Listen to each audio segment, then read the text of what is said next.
last month, I woke up in the hospital, confused, scared, and in more pain than I had ever felt.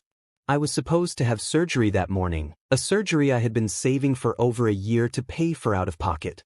It wasn't optional. I have a chronic condition that has made my life a living hell, and this procedure was supposed to help me finally get back on my feet, to actually live again. The weird part was that when I asked the nurse why the surgery hadn't happened, she just told me it had been canceled yesterday. I thought it must have been some mistake, maybe a scheduling error or some kind of insurance problem. But when I checked my phone and saw the cancellation email from the hospital, confirming it had been called off, I felt my stomach drop. I hadn't canceled it. Someone had called them and canceled on my behalf. It wasn't a mistake. I immediately tried calling my wife, the person I had trusted most to help me manage everything leading up to this surgery. No answer. I texted her. Nothing. I even called her parents. They hadn't heard from her either. I told myself maybe she was busy or sleeping, trying not to panic yet. But then the hospital admin told me that the payment for the surgery had bounced. I had set up a wire transfer weeks in advance, double-checked everything multiple times. The money was supposed to be there. When I logged into my bank account, I saw a massive withdrawal 2 days before the surgery. $115,000, every penny I had saved, gone. At first, I thought maybe it was some banking error. Maybe I messed up somehow. It didn't even cross my mind that my wife could have taken it. After all, Rachel had been nothing but supportive. She helped me budget, she tracked the account with me, she drove me to appointments. She kept saying things like, "We're in this together," and "You're going to feel so much better when this is over." I trusted her completely. So when I realized the money was gone and she still wasn't answering, I started to worry that maybe something had happened to her. When I got home from the hospital later that day, her car wasn't in the driveway. Inside, half her things were missing. Not everything, just some clothes, a suitcase, her toiletries. That's when the fear I felt turned into something else entirely. My heart was pounding as I called her again. Straight to voicemail.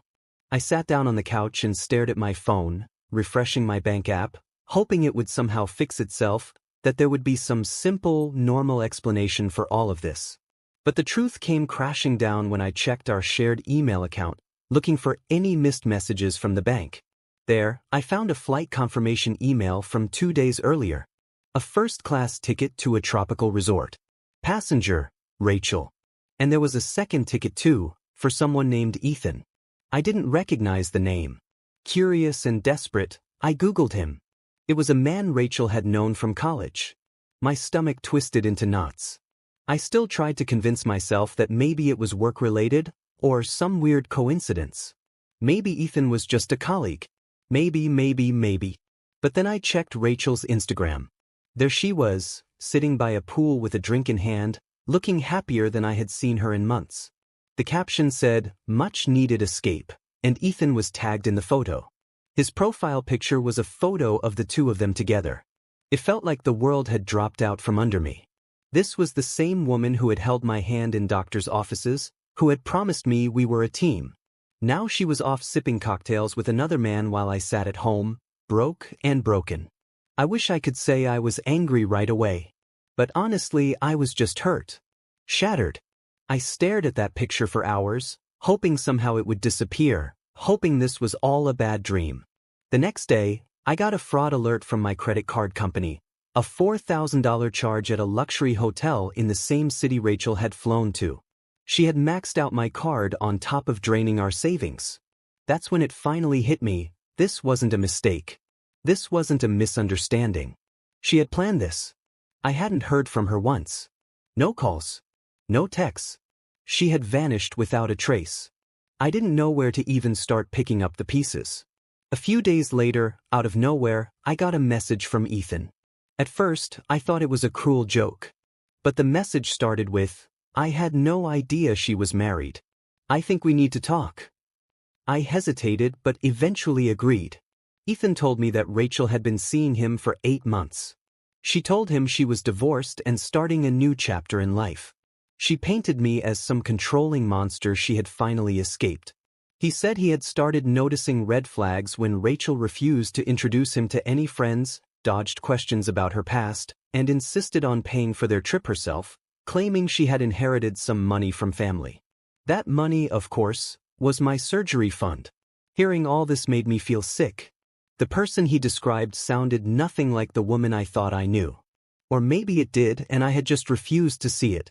I dug deeper into our finances and uncovered even more betrayal. Rachel had opened a secret credit card in my name months ago, racking up $88,000 in charges, luxury shopping, expensive dinners, you name it. She had even taken out a $5,000 personal loan under my name. She had been stealing from me systematically for almost a year. With my lawyer's help, I started gathering evidence to file for divorce. While going through her laptop, which she conveniently left behind, I found emails between her and Ethan, full of lies about her job, our marriage, everything. She told him she was an executive at a marketing firm, when in reality she hadn't held a steady job in over a year. She told him she wanted to buy a house together with the inheritance money. When Ethan confronted her, she admitted everything. She didn't even seem sorry. When he asked her about the money, she just shrugged and said, "You don't get anywhere in life by playing it safe." He dumped her on the spot and left the resort early. Part of me felt vindicated, but it didn't erase the devastation she left behind. As word got out, I talked to mutual friends and some of her family. Many said they had suspected something but didn't want to get involved. Even her own mother admitted that she always feared Rachel might pull something like this someday. Right now, I'm still fighting through the financial mess she left. Between the stolen savings, the fraudulent credit card, and the personal loans, the damage is massive. My lawyer is hopeful I'll recover some of it, but it'll be a long road. Rachel has disappeared again. No contact, no apologies, nothing. Later, we uncovered even more. Nearly $20,000 drained from my personal emergency savings account in small increments, so I wouldn't notice. The total financial damage she caused is now over $200,000. With the help of a private investigator, we tracked her down staying at an Airbnb under a fake name. When we finally served her the divorce papers, her response was ice cold, "Do whatever you want. I don't care." She didn't even show up to court. I decided to tell my story publicly, sharing evidence on social media so that anyone who knew her would know the truth. The fallout was swift. Her friends cut ties. Her family turned their backs. Rachel's reputation was ruined by her own choices. Months later, she reached out. Broke, desperate, homeless. She tried to meet up and explain herself. Against my better judgment, I agreed to meet her in a public place. She looked nothing like the woman I remembered. She rambled about feeling trapped, about making mistakes, about wanting a way out. She laughed bitterly and said, "I guess I overplayed my hand." She wasn't sorry. She was only sorry she got caught. I told her I wanted nothing more to do with her and walked away.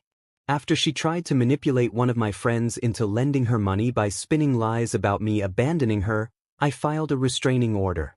The judge granted it without hesitation. Today, I'm focusing on rebuilding my life. Thanks to a loan from a family member, my surgery is finally back on track. I'm in therapy, working through the wreckage. As for Rachel, wherever she is now, it's not my concern. The woman I loved, the woman I thought I knew, was never real. She was just a lie, like everything else she touched.